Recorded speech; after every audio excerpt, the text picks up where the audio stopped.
District and session courts اسلام آباد نے تھانہ کھنا میں درج مقدمہ میں پاکستان تحریک انصاف کے بانی چیئرمین عمران خان کو بری کر دیا۔ فیصلے کے مطابق شواہد ناکافی ہونے کی بنیاد پر عدالت نے برید کی درخواست منظور کی۔ بانی پی ٹی آئی کے وکیل سردار مصروف اور مرزا عاصم نے برید کی درخواست پر دلائل دیے تھے۔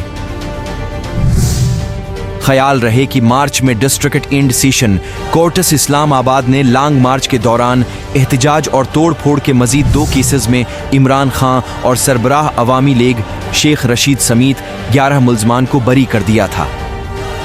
یاد رہے کہ مئی 2022 میں اسلام آباد میں اختتام پذیر ہونے والے پی ٹی آئی کے لانگ مارچ کے تناظر ملک بھر میں پولیس نے پی ٹی آئی رہنماؤں اور کارکنان کے خلاف دفعہ 144 سمیت دیگر سنگین خلاف ورزیوں پر درجنوں مقدمات درج کیے تھے۔ جڑواں شہروں راولپنڈی اور اسلام آباد میں پولیس نے پی ٹی آئی رہنماؤں اور کارکنان کے خلاف قانون نافذ کرنے والوں کے خلاف مزاحمت کرنے اور ریاستی املاک کو نقصان پہنچانے پر کم از کم 3 مقدمات درج کیے تھے۔